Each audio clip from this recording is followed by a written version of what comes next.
Hitler, avec son œil torve, sa mèche lissée et sa petite moustache, n'en finit pas de fasciner notre époque. Il incarne, mieux que n'importe quel criminel d'État, et Dieu sait qu'il y aurait pourtant le choix, il incarne à la quintessence l'idée que nous nous faisons du mal, un peu comme le Satan des temps plus anciens.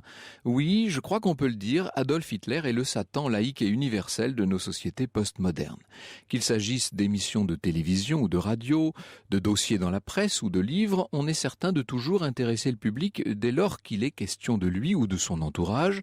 Comment, pendant toutes ces années, des êtres humains ont-ils pu graviter si près du mal incarné, applaudir à ses délires, les devancer parfois, et du coup partager sa responsabilité écrasante dans tous les crimes commis au nom du nazisme, et d'abord dans celui qu'on commémore aujourd'hui? Il y a là une sorte de mystère qui nous intéresse tous à des degrés divers. Comment s'étonner, dans ces conditions, de l'abondance des publications sur le Troisième Reich, que celles-ci se veuillent sensationnelles, dénonciatrices, pédagogiques, voire propitiatoires? Comment s'étonner que, parmi quantité de documents utiles et d'études intéressantes, se glissent aussi des travaux moins sérieux, moins étayés? L'un des mérites du livre de François Kersaudy, c'est de tenter un tri entre le bon grain et l'ivraie, entre ce que l'on peut affirmer sérieusement des dessous et des coulisses du nazisme et ce qui relève de l'extrapolation. Des extraits de son ouvrage sont donc publiés dans Le Point de cette semaine, de même, et ce sera tout à l'heure le sujet de mon récit, que des transcriptions de propos tenus par Hitler en réunion dans le cadre ultra secret de son état-major, et vous allez voir à quel point ça aussi c'est passionnant. Auparavant, en compagnie de François-Guillaume Laurin du Point, j'aimerais faire un tour d'horizon sur les révélations que contient ce dossier, où l'on apprend que la question des éventuelles origines juives de Hitler a fait beaucoup de dégâts en son temps, que dans le panier de crabes qui gravitait autour du Führer, tout le monde se tenait à coups de dossiers compromettants et de secrets plus ou moins bien gardés, qu'un certain Félix Kersten, il était le masseur d'Himmler, a sauvé beaucoup de juifs, que le maréchal Göring avait donc un frère qui a fait de la résistance au nazisme, et puis nous parlerons aussi de la santé d'Hitler, tant physique que morale, ce dernier point étant, vous le savez, la principale pomme de discorde entre les historiens du nazisme. Le seul chapitre du dossier sur lequel je vais faire l'impasse aujourd'hui, c'est la question des juifs français, puisque nous allons lui consacrer à cette question une émission entière. Ce sera lundi prochain, à l'occasion de la sortie du livre de Jacques Semelin, Persécution et entraide dans la France occupée, où l'on verra justement quel a été le sort de ces juifs de France pendant les années d'occupation. Vous voyez donc que nous avons aujourd'hui, je le disais à l'instant, beaucoup de choses à évoquer. Alors, pourquoi tarder? Nous allons commencer tout de suite. L'histoire sur Europe 1, c'est avec Franck Ferrand. Et avec Franck, votre premier invité sur Europe 1, François-Guillaume Laurin, qui est journaliste, grand reporter au Point. Le Point qui propose, je rappelle, dans le numéro en kiosque cette semaine, un grand dossier spécial intitulé Révélations sur Hitler et sur le Troisième Reich. Oui, alors bonjour François-Guillaume Laurin. C'est vous qui avez dirigé ce grand dossier qui s'appuie donc sur 3 ouvrages. Persécution et entraide dans la France occupée de Jacques Semelin, ce sera nous le sujet de l'émission de lundi prochain.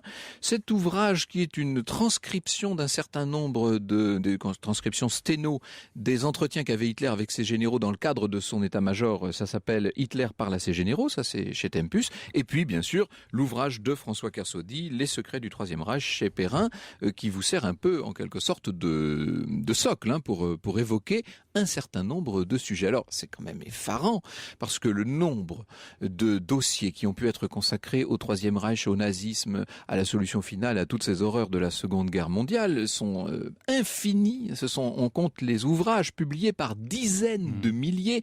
Quant à la presse, c'est extraordinaire. Moi, j'ai, vous savez, une collection de revues spécialisées dans l'histoire. Presque une couverture sur 4 est consacrée à ce sujet. Et néanmoins, au bout de 70 ans et plus, on arrive encore à trouver du nouveau. Oui, alors là, on faut rendre hommage à François Kersaudy, c'est parce que c'est quelqu'un qui est polyglotte, qui a aussi beaucoup d'ouvrages qui ont été publiés il y a très longtemps. En fait, voilà, c'est simplement que les vagues se succèdent, les couches de livres, et on oublie parfois des livres majeurs, et l'écrémage se fait pas toujours par le haut.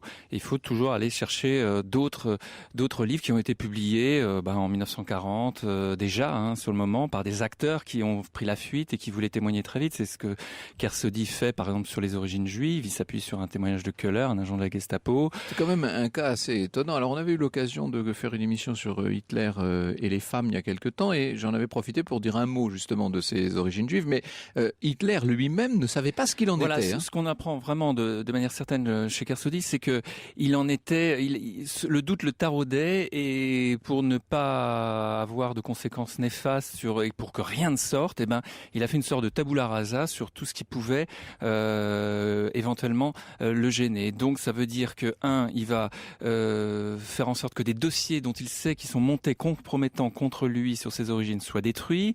Il nie des liens de parenté, par exemple, avec un neveu qui commence à donner des interviews compromettantes et gênantes, ou bien il fait carrément raser les villages de sa grand-mère et de son père. Le neveu en question, vous en parlez, hein, il s'appelait William Patrick Hitler, et il vivait à Londres. À Londres, c'est un demi-neveu en fait, et il y a cette phrase de Hitler, je ne veux pas savoir d'où je viens, je ne veux pas qu'on sache d'où je viens, qui je suis, qui est ma famille. C'est-à-dire vraiment, c'est un peu le super homme qui est créé ex nihilo, qui est tombé du ciel un peu. C'est aussi le mythe. Hein. Là, on est aussi dans la mythification qu'on retrouvera par exemple chez Leni Riefenstahl dans le grand documentaire, l'homme qui arrive par l'avion du ciel. C'est la première image de Germania. Voilà.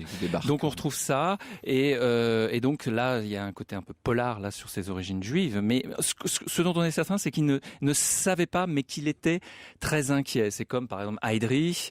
Il y a de fortes chances pour que sa grand-mère maternelle soit juive. Là on est dans le côté dossiers, chacun là autour de les grands dignitaires autour, qui se montent des dossiers les uns contre les autres. C'est ça qui était effarant, enfin effarant en même temps, c'est un milieu de pouvoir, et on connaît tous les milieux de pouvoir, n'est-ce pas? Mais ils ont tous des informations les uns sur les autres, et en quelque sorte ils se tiennent. Ils sont au courant des origines juives de l'un, ou en tout cas d'un certain nombre de ces liens de parenté, des comptes, de toutes les questions financières et malversations financières de l'autre, du passé plus ou moins présentable politiquement d'un troisième. Enfin, chacun a des dossiers sur les petits copains, et évidemment, ils se tiennent tous entre eux. Ils se tiennent tous. C'est en fait l'illustration d'un propos historique beaucoup plus large sur l'idée qu'en fait, le Troisième Reich, c'est une série de ministères et de contre-pouvoirs qui se tirent dans les pattes, et où Hitler pratique la politique du diviser pour mieux régner. Là, simplement, elle est incarnée par des hommes, c'est-à-dire ceux qu'on connaît, Goebbels, Himmler, Heydrich, Göring, qui sont tellement sûrs de leur coup qu'évidemment ils préparent les lendemains qui peuvent déchanter, qui peuvent être dangereux pour eux. Et donc par exemple, mais on est à la fois dans le pouvoir et dans le grand guignolesque. Par exemple, l'anecdote du von Ribbentrop, qui est le grand ministre des Affaires étrangères allemand, qui déserteur pendant la Première Guerre, qui n'est pas noble, qui donc s'achète une particule et qui ne la paye même pas. Enfin, on est dans la petite cuisine, mais qui a son importance dans ces rapports permanents de pouvoir, parce que Himmler s'oppose évidemment à Göring sur d'autres problèmes beaucoup plus graves, que ça soit la responsabilité de l'extermination des Juifs, et donc tout ça, il faut imaginer que c'est utilisé en sous-main pour d'autres discussions qui ont une portée très importante pour l'histoire. Nous avions consacré il y a quelque temps une émission à Staline, et on avait vu à quel point dans l'entourage de Staline c'était la même chose, chacun avait ses petits secrets. Et alors il y avait une dimension que je crois percevoir chez Staline et qui est peut-être moins évidente chez Hitler, c'est que le grand sport, c'était à qui parlera à Staline, et alors on était immédiatement éjecté, et c'était le début de la fin. On a l'impression que Hitler est moins fait régner une terreur moins grande dans son entourage immédiat. Oui, sauf que l'accès après va être de plus en plus verrouillé au fur et à mesure que la guerre avance. Et il y en a un qui est vraiment le Cerbère, c'est Martin Bormann qui est son secrétaire, et qui va prendre de plus en plus de pouvoir au fil des années, et qui va. Et puis il y a aussi ceux qui ne veulent plus trop avoir affaire aussi à Hitler, qui sont assez soulagés de ne pas lui parler parce qu'ils savent comment ça se termine. Oui. Et puis c'est-à-dire par un monologue où ils vont pas pouvoir en placer une. Mais alors on s'en rend compte dans ce que je vais vais lire tout à l'heure, c'est-à-dire dans ces rapports de réunions d'état-major, c'est que plus le temps passe et plus les interventions d'Hitler tournent à des espèces d'auto-discours, des espèces de monologues comme ça, où il tourne lui-même tout seul en boucle, si je puis dire. Est-ce qu'il était, d'après vous, alors on va avoir François Kersaudy au téléphone dans un instant, et je sais ce qu'il pense de la question, mais d'après vous, est-ce qu'il était vraiment fou ? Il avait des obsessions très très très marquées et appuyées sur une expérience personnelle, appuyées sur un délire idéologique qui est aussi de son époque et qu'il a un peu décanté et condensé à sa manière. Est-ce qu'il était fou ? Faudrait savoir quelles sont les catégories cliniques. Mais en tout cas, ce qui est certain, c'est que cette folie, pour revenir au livre que vous évoquez, elle n'a pas été si souvent documentée dans la parole même. Il y a toujours un problème. Que disait-il ? La transcription, parce qu'il n'a jamais laissé d'écrit, très peu. Et on sait par exemple lors d'extermination, il n'y en a pas, des Juifs. Et donc, à part Goebbels dans son journal, qui a beaucoup noté, qui a fait beaucoup de verbatim, il y a que là ce document dont vous allez parler est remarquable parce qu'on y est là vraiment. Ah oui, on est à sa demande d'ailleurs. Donc voilà, on est en situation. C'est très important ça. Alors dans un instant, nous allons avoir en ligne François Kersaudy pour évoquer avec lui un certain nombre des personnalités qu'il a mises en évidence dans cet ouvrage, Les secrets du Troisième Reich, édité chez Perrin. Un extrait sur Europe 1 de la BO du film de Steven Spielberg, La liste de Schindler, Franck. Alors justement, nous aurons l'occasion tout à l'heure de parler d'Oskar Schindler, sur lesquels François Kersaudy a des choses étonnantes à dire. On parlera également de Félix Kersten, d'Albert Göring, enfin de toutes ces personnalités extrêmement mêlées au régime nazi et qui ont essayé de sauver le plus de juifs possible. Bonjour François Kersaudy. Oui, bonjour. Merci de nous parler, bien que vous ne puissiez pas être à Paris, c'est bien qu'on puisse quand même vous avoir au moins au téléphone. Alors je vous avoue que j'ai dévoré votre ouvrage, c'est vraiment très passionnant, et notamment vous apportez un point de vue, on va dire, définitif sur un sujet qui moi me passionne depuis très longtemps, j'allais dire depuis l'enfance, c'est l'affaire Rudolf Hess, que vous clarifiez une bonne fois pour toutes. Oui, c'est une de ces affaires sur lesquelles on a écrit quand même une quantité invraisemblable d'âneries, parce qu'il faut sortir des livres et qu'il faut sortir des théories nouvelles. Et parmi les plus connus, vous avez Rudolf Hess est parti sur ordre d'Hitler. Alors j'ai essayé de reprendre toute l'affaire depuis le début. Il faut résumer en un mot. Il faut dire donc Rudolf Hess qui passe en Angleterre quand même. Voilà. En mai 41, Rudolf Hess va en Angleterre. Considéré comme le dauphin d'Hitler. Avec les Anglais, ce qui peut paraître un peu fou, surtout un mois avant l'invasion de l'URSS, un petit peu plus. Et donc, ça a été affirmé.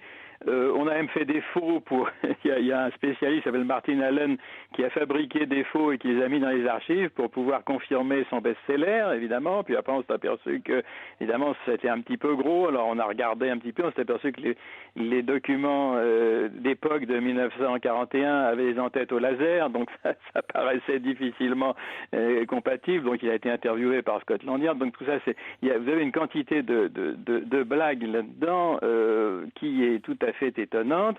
Et si on écarte tout ça et qu'on essaye de voir le faisceau de témoignages, de documents, ce que cela indique, et surtout ce qu'a dit Rudolf Hess lui-même, parce qu'il a parlé quand même très longtemps, si on met tout cela bout à bout, on arrive à la conclusion à peu près, le mystère est à peu près levé, c'est Rudolf Hess qui a fait cela de sa propre initiative. Oui, de son propre chef, oui. Et qui a lui-même dit, et bien d'autres avant lui et après lui, que si Hitler l'avait su, il l'aurait pendu. Donc, de ce point de vue-là, c'est au moins un mystère qui est totalement éclairci. Et d'ailleurs, il a survécu très longtemps, Rudolf Hess. Très longtemps. Je me rappelle sa mort, c'était quand il faisait son service militaire. Oui, voilà. Oui. Il n'en souvient pas beaucoup. Mais sur une chose, il n'a jamais varié. Non, j'y suis allé de ma propre initiative, dans des conditions d'ailleurs parfaitement rocambolesques. Et voilà, j'étais allé négocier avec les Anglais. J'ai été très surpris que les Anglais ne veuillent pas négocier avec moi. Mais enfin bon, ça c'est voilà, de ce point de vue-là, c'est une question, je crois, réglée, même si vous avez toujours des gens qui vont revenir dessus, qui vont vous refaire des best-sellers là-dessus. Alors justement, non, ça y est, on a retrouvé. Vous avez évoqué plusieurs fois le mot best-seller.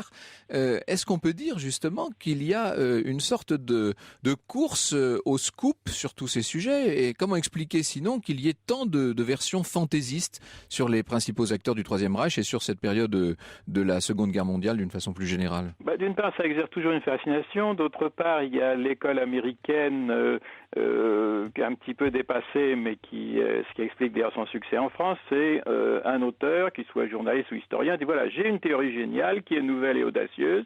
Écoutez-moi, tout ce qu'on a dit jusqu'à maintenant, c'est pas vrai. Et ma théorie, je vais chercher tous les éléments qui me permettent de prouver, parce que le Coran a dit qu'il y a toujours des preuves pour ceux qui veulent croire. Donc je vous affirme que Pie XII était le complice d'Hitler, qu'on croyait que c'est son pire ennemi, que Churchill a fait exécuter Mussolini pour l'empêcher de parler, mais on ne sait pas pour l'empêcher de parler de quoi. Que on brode, le duc de Windsor, ce grand bonnet, est en fait un agent des nazis qui a trahi son pays pour retrouver son trône, alors qu'il l'avait abandonné avec soulagement 2 ans avant, que l'amiral Canaris a trahi la résistance allemande, et que pour le récompenser, sur l'amiral Canaris, Hitler l'a fait pendre, donc ça paraît idiot, François mais Kersaudy, voilà, pardon. on vous le dit, c'est comme ça, c'est nouveau, donc c'est bien. Bon, tout ça, évidemment, ça repose sur rien du tout, et quand on n'a pas de pièces, qui est généralement le cas, parce qu'évidemment c'est pas vrai, et les pièces, comme je vous ai dit, on les fabrique, et ça permet de vendre non seulement dans les pays anglo-saxons, mais aussi à l'étranger. On traduit parce que le faux se vend très bien, et donc on aime ça. Et je peux vous prédire que bientôt vous aurez un nouveau best-seller qui vous dira qu'Hitler était l'amant de Staline et que tous les deux se sont rencontrés chez les francs-maçons. Et puis 2 ans après, vous aurez un autre best-seller pour vous dire que tout ça c'est des bêtises. Mais entre-temps, on aura vendu beaucoup de papier.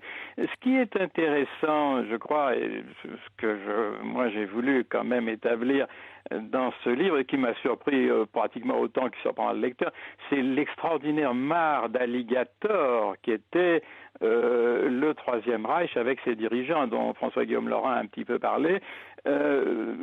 Comparé à cela, si vous voulez, nos Guérini, Strauss-Kahn, Cahuzac sont des modèles de probité candide. Même Al Capone fait figure de truand mineur, de gang petit. Alors justement, cette mare d'alligators, nous allons y replonger, si je puis dire, dans un instant, pour évoquer un certain nombre de ces figures. Les secrets du Troisième Reich de François Kersaudy, c'est édité chez Perrin. Merci beaucoup François Kersaudy. Europe 1, le récit de Franck Ferrand. Un récit de Franck qui s'intéresse maintenant sur Europe 1 à la transcription de propos tenus par Hitler à ses généraux. Et oui, si vous êtes comme moi affecté du complexe de la porte close, c'est-à-dire que vous nourrissiez l'envie irrésistible de savoir ce qui se dit dans les réunions fermées, les conciliabules et les conférences interdites, eh bien ce livre va vous captiver. Il présente en effet une petite partie des transcriptions effectuées par l'équipe sténo de Hitler à partir de l'automne 1942. Alors il faut resituer ça dans le contexte, bien entendu. Automne 42, vous voyez, c'est le grand tournant de la guerre, et depuis les échecs répétés de la Wehrmacht dans le Caucase, Hitler est de plus en plus méfiant à l'égard de son propre état-major. Il estime qu'une partie de ses ordres ne sont pas suivis et il éprouve le besoin de disposer de la retranscription de tous les entretiens. Vous connaissez la sentence, les paroles s'envolent, les écrits restent. Au moment de la libération de l'Allemagne, une petite partie de ces transcriptions, on estime que c'est environ 1%, une petite partie va tomber entre les mains des Américains, et ce sont elles qui font l'objet de cet ouvrage présenté par Helmut Heiber et publié dans la collection de poche Tempus. Ça s'appelle « Hitler parle à ses généraux ». Alors on a, en lisant ces pages, l'impression d'être une petite souris qui s'est glissée dans le QG de Hitler, à Rastenburg notamment, et évidemment cela provoque pas mal de surprises et beaucoup d'effroi naturellement. Voici par exemple ce que dit Hitler en décembre 1942 à propos de ce qui se passe en France. Alors Jodl, d'abord, a commencé par expliquer la situation. Le commandant en chef de nos forces en France, dit Jodl, rend compte de la journée d'hier qui a été assez calme. Alors la journée en question, on était là le 1er décembre 42, donc c'était le 30 novembre 42. Pas de changement visible dans l'attitude de la population, pas d'incident de la part des soldats français démobilisés. Un acte de banditisme contre une mairie de Saône-et-Loire. La police française a pu arrêter 6 des auteurs de l'attentat qui étaient armés et qui appartiennent tous à une organisation terroriste. Évidemment, on est dans toute la phraséologie vue du côté nazi. Mais vous avez bien entendu, la police française, a dit Jodl. Et voilà ce que répond Hitler. Bien, bravo pour la police. Nous allons l'atteler à notre char et ne plus travailler qu'avec elle. Himmler connaît bien la police. Il use de moyens condamnables et petit à petit, il peut ainsi tenir les gens en laisse. Nous allons faire alliance avec la police. Et ces propos sont tenus en pleine réunion d'état-major devant tout un ensemble de hautes personnalités du régime, bien entendu. Alors Jodl en rajoute. Oui, elle produit la meilleure impression, Mein Führer, dit-il. Et Hitler... La police est plus haïe en France que n'importe quoi d'autre et elle cherche à s'appuyer sur une autorité plus puissante que ne l'est son propre gouvernement. Eh bien, cette autorité, c'est nous. Ça, c'est ce qui s'appelle de la franchise. Le jour viendra, ajoute Hitler, où cette police française insistera pour que nous ne quittions pas la France. Alors Jodl intervient, il dit « Le nombre des ouvriers français assignés au travail en Allemagne a dépassé 200 000 ces jours derniers. » Cela ne fera qu'augmenter, dit Hitler. D'abord, ces gens-là ne possèdent rien. Et ensuite, ils se disent qu'ils échappent tout au moins au danger de guerre. Ils ne veulent pas de guerre parbleu. Pourquoi faire? Ils ont tous le sentiment que, quoi qu'il arrive, toute cette guerre aura été une folie. On est, entre parenthèses, je dis bien entre parenthèses, on est toujours sidéré de la légèreté avec laquelle les gouvernants, lorsqu'on possède comme ça des verbatims de haute réunion, quelle que soit l'époque et quelle que soit la personnalité en question, on est toujours étonné de la légèreté avec laquelle un certain nombre de questions peuvent être traitées. Alors on trouve comme ça, je ne peux pas vous lire tous les extraits de ces fameux verbatims, de ces dialogues d'Hitler avec ses propres généraux présentés par Helmut Heiber, mais ce qui est le plus étonnant peut-être, c'est ce que peut dire Hitler d'un certain nombre de hauts responsables. Ses points de vue sur la famille royale italienne et sur Badoglio notamment sont assez extraordinaires. Et puis alors, ce qu'il dit à propos du président Roosevelt. Les Américains ont bientôt leur élection présidentielle, dit Hitler. Alors là, on est nettement plus loin dans la guerre. On est le 20 décembre 1943. Si Roosevelt ne remporte pas de succès, parce qu'évidemment tout ça est transcrit en sténo, donc on n'a pas les termes tout à fait exacts, et continue sans cesse à s'engager dans cette histoire, il peut arriver qu'il ne soit pas réélu. Or, s'il n'est pas réélu, il sera mis en accusation 6 mois plus tard devant une haute cour américaine. Après ce que cet homme a fait, il ne peut plus se permettre que de sortir vainqueur de la guerre et ainsi de réduire autant que faire se pourra la dette publique. Mais comme candidat battu à la présidence, il serait mis en accusation par son successeur, ne fût-ce que par instinct de conservation, car celui-là recueillera un héritage. Alors là, la phrase est interrompue. C'est pourquoi il fera mettre en accusation son prédécesseur comme coupable de cette histoire. Toutes ces manipulations financières, déjà lors, et ça on ne sait pas quoi, mais aussi ces opérations financières ultérieures sont de telle nature que cet homme n'échappera pas à la haute cour, je vous le dis. Le successeur sera forcé de le faire, car celui qui viendra ensuite sera bien obligé de se colter avec la question. Dans ce pays qui, c'est un fait, repose sur un système d'économie libérale, capitaliste, et c'est malgré tout pour ça qu'ils se battent, une charge qui se monte peut-être à plusieurs centaines de milliards de dollars ne peut économiquement pas être digérée. Alors est-ce que Hitler est dans son délire habituel ou est-ce qu'il met le doigt sur un véritable lièvre? Charge aux historiens d'en juger. Mais enfin, c'est toujours assez extraordinaire d'avoir ce genre de point de vue. Alors voilà ce que dit Hitler. Alors là, on est encore beaucoup plus tard dans la guerre. On est cette fois à la fin du mois de juillet 1944, c'est-à-dire bien après le débarquement anglo-américain sur les plages normandes. En ce qui concerne le front ouest, dit Hitler, et alors là, on est effectivement dans cette époque où il se met à avoir de longs monologues, où il fait de véritables conférences devant ses généraux. Il s'agit en fait, à mes yeux, d'une question absolument décisive. Si nous devions perdre la France comme théâtre d'opération, nous perdrions la base de la guerre sous-marine. Vous voyez à quel point Hitler relie immédiatement la France à des questions de géostratégie plus globale, et notamment cette fameuse guerre sous-marine. Il faut bien s'en rendre compte, dit-il, c'est de France que par la guerre guerre sous-marine. À cela s'ajoute que nous en tirons encore certaines choses importantes du point de vue militaire, et parmi elles, ce qui reste de Wolfram, encore que les mines puissent probablement être plus exploitées qu'elles l'ont été jusqu'ici. Et oui, la France, ne l'oublions pas, est un véritable réservoir de matières premières, un véritable réservoir de minerais, mais aussi d'une façon plus générale de nourriture, par exemple, pour le Reich. Donc évidemment, perdre la France, ce serait très grave aux yeux d'Hitler. Mais il est également clair, dit-il, qu'opérer en France, et je crois qu'il faut mettre cela en tête de tout raisonnement, dans ce qu'on appelle une bataille en race campagne, est dans les conditions actuelles absolument impossible. Nous ne le pouvons pas. Nous pouvons nous mouvoir avec une partie de nos unités, et même cela d'une façon seulement limitée. Avec nos autres effectifs, nous ne pouvons pas nous mouvoir, non pas parce que nous n'avons pas la supériorité aérienne, mais parce que les unités par elles-mêmes ne peuvent pas se mouvoir, ni par leur armement, ni par le reste de leur équipement. Elles ne sont aptes à mener une guerre de mouvement. On a quand même dit qu'au moment du débarquement de 1944, Hitler était devenu complètement fou, qu'il n'avait plus du tout de vision de la situation. On se rend compte là, d'une façon patente, François-Guillaume Laurin, qu'il est au contraire d'une grande lucidité sur la situation. Oui, il est d'une grande lucidité. Il connaît très très bien tout ce qui est armement. Il a même donné des leçons à ses propres généraux. Il a une mémoire encyclopédique sur tout ce qui est fût, canon, navire, tout ça. Bon, il a été quand même il est ce qu'on appelle un hypermnésique. Oui, un hypermnésique, autodidacte. Mais il a été quand même trompé par l'opération Fortitude. C'est-à-dire c'est ce mois qui va s'écouler entre est-ce que c'est le Nord-Pas-de-Calais, est-ce que c'est la Normandie. Il est bien tombé dedans. Il est assez lucide sur, vous parliez de la guerre navale, il est assez lucide de la grande faiblesse maintenant, et c'est ça qui va faire en fait basculer la guerre aérienne, que la Luftwaffe de Göring en particulier donc a été complètement laminée.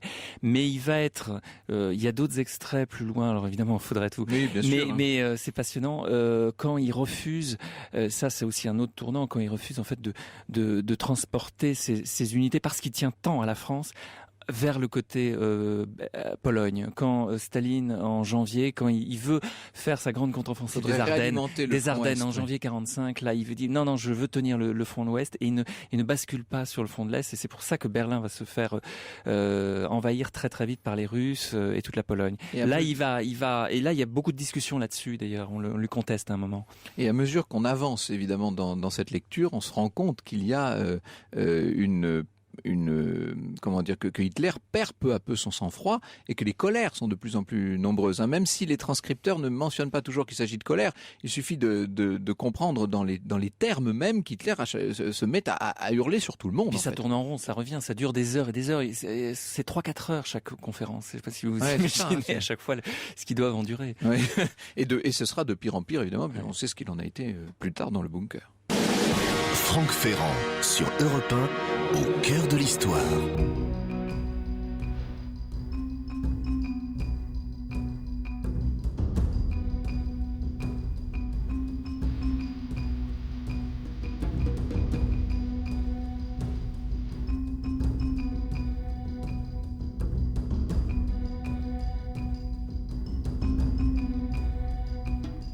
Voici sur Europe un extrait de la BO du film d'Olivier Hirschbiegel, La Chute Franck. Et oui, et en ce jour de commémoration de la Shoah, évidemment, ce qui nous intéresse particulièrement, ce sont ceux qui, au sein même de ce pouvoir nazi, ont essayé de sauver des Juifs. Et là, il y a une figure passionnante qui est bien sûr dans le livre de François Kersaudy et que vous avez mise en valeur dans votre dossier du Point. C'est Félix Kersten, François-Guillaume Laurin. Oui, alors Félix Kersten, on a demandé aussi à François Kersaudy d'écrire pour la première fois dans la presse française un papier sur lui. C'est le masseur d'Himmler. C'est un homme corpulent, main solide, qui a appris beaucoup de choses auprès d'un médecin zen, on va dire, et qui va petit à petit rentrer dans le cercle des grands dignitaires pour soigner Himmler, mais d'autres. Et au fur et à mesure que la guerre avance, il exerce une véritable emprise psychologique et physiologiques sur Himmler, qui a besoin de lui, qui a des crampes, qui somatise un rapport un peu, on va dire, sadomaso avec Hitler, et qui va lui lâcher aussi dans une sorte de poker menteur, un peu de jeu de dupe. Il pense à la suite, Himmler, et donc il se dit, voilà un homme par qui je vais pouvoir faire passer des libérations, et l'autre qui demande en permanence. Et ce que Kersaudy dans l'article nous explique, c'est qu'aussi il y a, évidemment, ça se sait un petit peu, Himmler prend des risques, hein, mais dans l'entourage d'Himmler, on protège cet homme qui va quand même presque se faire liquider par Heydrich. La mort d'Heydrich en 42 sauve Kersten. Et ce que montre aussi très bien Kersaudy, c'est que finalement on n'a pas rendu justice du tout à Kersten, que la gloire a été un petit peu volée par Bernadotte en 45. Si son exploit demeure ignoré, écrit François Kersaudy, c'est que le comte Bernadotte, neveu du roi de Suède, s'attribue tout le mérite du grand sauvetage des ultimes semaines de guerre et le menace de le faire expulser de Suède au cas où il s'aviserait de le lui contester. Donc il y a des règlements de compte aussi après la guerre pour s'attribuer le mérite de ce sauvetage. Et François Kersaudy, qui a d'ailleurs dédié son livre à Félix Kersten, étant visiblement en pourparlers avec Yad Vashem. Pourquoi ne déclare-t-on pas juste cet homme qui a sauvé, on est là à 60 000 juifs, on a au-dessus, enfin si on ne peut pas établir un palmarès de sauvetage. C'est un petit peu délicat, mais il n'y a que Raoul Wallenberg, la grande figure qui a sauvé les juifs de Budapest. On est à 100 000 juifs, mais on est largement au-dessus de Schindler. Alors justement, Oskar Schindler, lui, j'ai envie de dire que sa figure est un peu, sinon écornée, du moins nuancée par les découvertes, enfin les précisions de François Kersaudy. Oui, Kersaudy a lu un livre américain qui montre qu'en fait Schindler était membre de l'Abwehr, donc de Canaris. Donc des services allemands. Hein. Voilà, mais ça l'écarte pas, c'est-à-dire au sens où l'Abwehr de Canaris était aussi un noyau de résistance. C'est-à-dire que ça, voilà, dans l'esprit, ça permettait mieux d'aller contre le nazisme, et aussi, c'est sans doute un filet de protection pour Schindler. Justement, je voulais dire un mot tout à l'heure de Canaris, mais François Kersaudy, parti sur sa lancée, ne m'a pas laissé l'interrompre. Ce personnage a été très gravement remis en cause à 2 reprises là dans ces dernières années, et on a dit qu'en fait, sous ses apparentes volontés de résistance au régime, il aurait été parfaitement main dans la main avec Hitler. Et ça, Kersaudy le nie complètement. Hein. Oui, et là, il y a vraiment le dossier a l'air vraiment incontestable dans l'action au sein de son service. Il y a même aussi des justes à l'intérieur de son service qui ont été reconnus par Yad Vashem. Ensuite, multiples tentatives pour sauver, par exemple, empêcher Franco de s'allier avec l'Angleterre, empêcher une tentative d'assassinat en Italie contre le roi d'Italie. Enfin, des tas de choses, même un projet d'attentat contre De Gaulle. Enfin, il y a là de manière certaine, et puis la figure est très impressionnante par la rigueur et en même temps par l'intelligence. Canaris était très admiré par Hitler. C'était un peu son spy master, qu'il aurait voulu avoir pour contrer la MI5, et on sent, voilà, en 30 pages. On a envie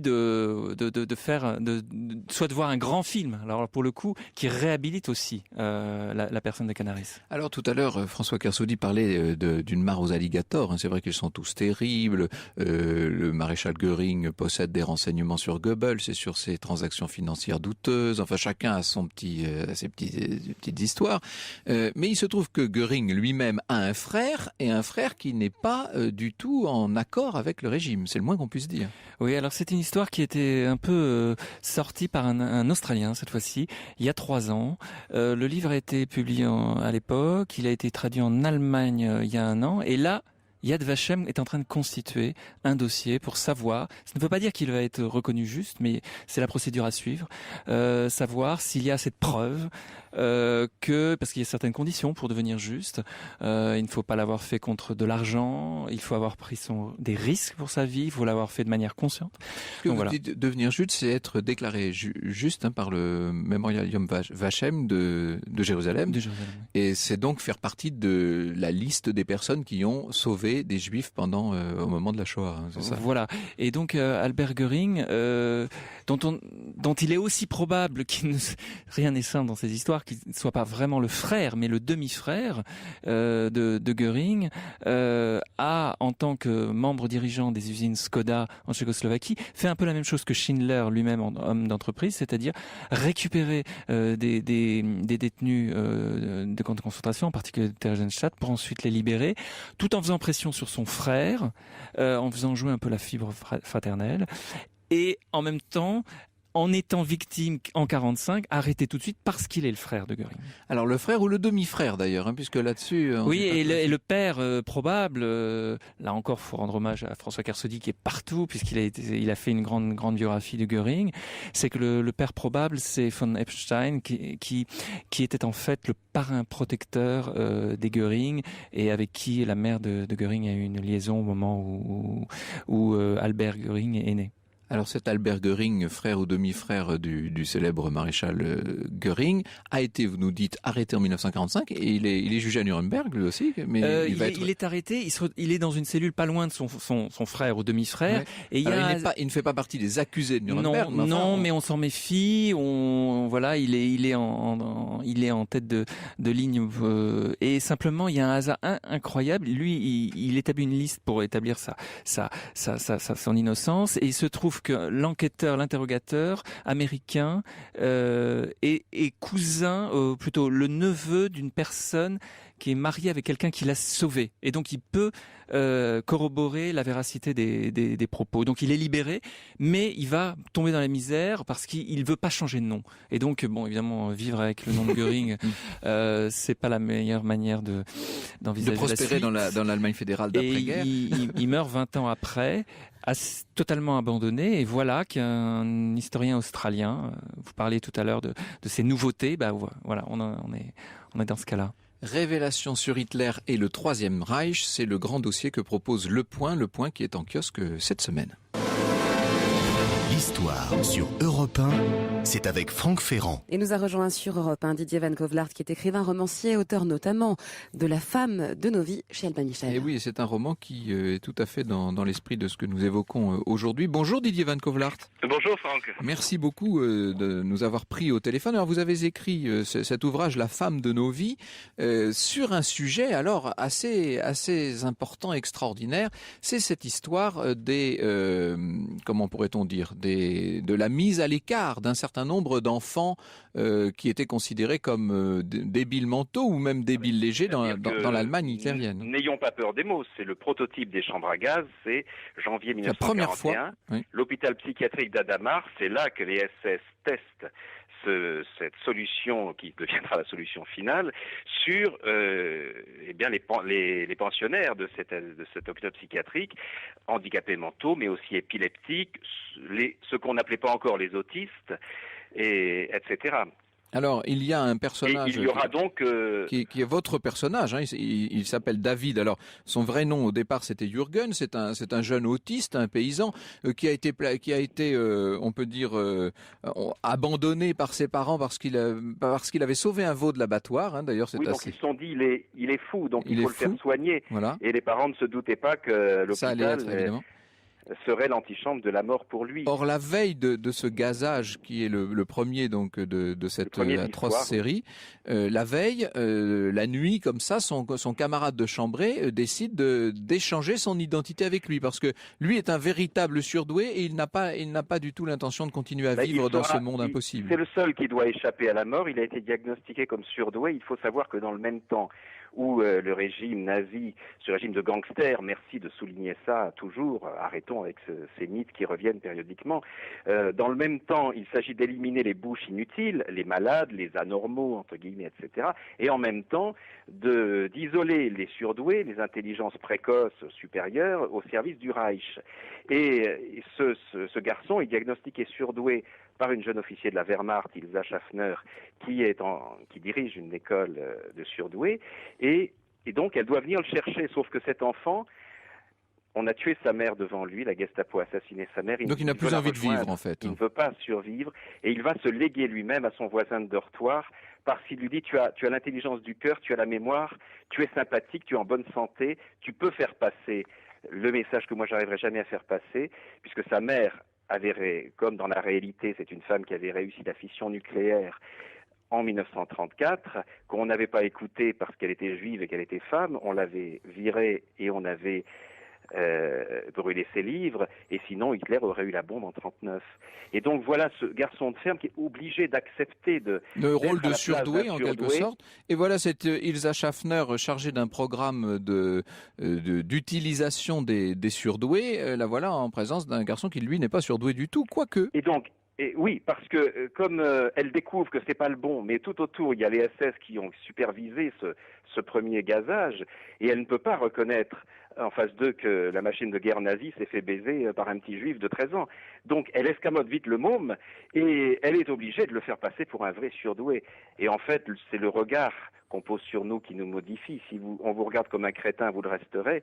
Si on vous prête de l'intelligence, vous risquez vraiment de l'acquérir. Alors, disons-le clairement, Didier, ce David Roosevelt et cette Ilsa Schaffner, ce sont des personnages de romans, ils n'ont pas existé. J'ai envie de dire, alors, malheureusement, on aurait adoré que ce fussent de vrais personnages. Si ce n'est que cette femme, Ilsa Schaffner, est inspirée d'une personne qui a existé, qui a en effet essayé de sauver des enfants catalogués anormaux, en disant que le handicap mental est souvent la conséquence d'un tempérament de surdoué. Et l'autisme et tout ça. Et dans la réalité, une femme dont on m'a raconté l'histoire, un jour une lectrice en Allemagne qui me dit j'aurai un sujet pour vous dans ma famille, et qui me raconte ça. Et elle ajoute malheureusement cette école de surdoués n'a pas duré longtemps parce qu'on a retiré les crédits pour les mettre sur une école de chiens surdoués. Incroyable. Et ça, c'est aussi une autre obsession d'Hitler qui était de fabriquer des chiens espions, des chiens soldats dans l'école de Hanovre, dont je parle dans le livre aussi. On sait qu'il avait une vraie passion pour sa propre chienne berger allemand. Hein. Oui, pour Blondie. D'ailleurs, on assiste dans le roman à moment où il emmène Blondie pour un casting de surdoués pour la faire tester par les maîtres chiens du Reich dans cette école pour en faire une chienne surdouée. L'incroyable cynisme de cette époque qui nivelle tout est en même temps le terrain dans mon roman de l'extraordinaire destin de ce garçon qui, justement parce que Ilsa Schaffner travaille pour cette résistance allemande de l'intérieur dont vous parliez, travaille avec l'amiral Canaris. Oui. J'étais ravi qu'on parle de lui. Oui, on retrouve un certain nombre des personnages qu'on a évoqués pendant cette émission dans votre roman, La femme de nos vies, de Didier Van Kovlart. C'est chez Albin Michel. Merci beaucoup, Didier. Merci à vous. La santé morale aussi bien que mentale joue un rôle très important dans ce régime nazi. On a l'impression d'ailleurs que Hitler lui-même, de ce point de vue, est un véritable cas. Hein. Vous le montrez bien dans votre dossier, François Guillaume. Pour en parler précisément, il faudrait avoir fait des études approfondies de pharmacie, ce que je n'ai pas fait. Donc je passerai très rapidement sur les dizaines et des dizaines de produits que lui injecte quotidiennement le docteur Morel, hein, qui est un personnage ça c'est aussi un personnage intéressant à mettre en évidence. Très détesté. Alors on retrouve la même haine intestine qu'il y a chez les grands dignitaires, on retrouve ça chez les docteurs. Donc lui, il est très haï. Il est spécialiste en maladies, en blénorragie, en maladies vénériennes. C'est sans doute pour cela, parce que Hitler traîne une syphilis. Donc c'est peut-être pour ça qu'on l'adresse à Hitler, mais il va très largement vite excéder tout ça parce que le patient son dossier est assez lourd. Oui, c'est vraiment le moins qu'on puisse dire. Merci beaucoup, François-Guillaume Laurin. Merci. Je rappelle donc que votre grand dossier sur toutes ces révélations sur Hitler et sur le Troisième Reich se trouve dans Le Point de cette semaine. Je vous rappelle également, présenté par Helmut Heiber chez Tempus, Hitler parle à ses généraux, et puis bien sûr l'ouvrage qui a servi un peu de base à tout ça, de François Kersaudy aux éditions Perrin, Les secrets du Troisième Reich. Nous aurons donc l'occasion dès lundi prochain d'évoquer le cas des Juifs de France pendant l'occupation. Ça fera l'objet d'une émission à part entière lundi prochain.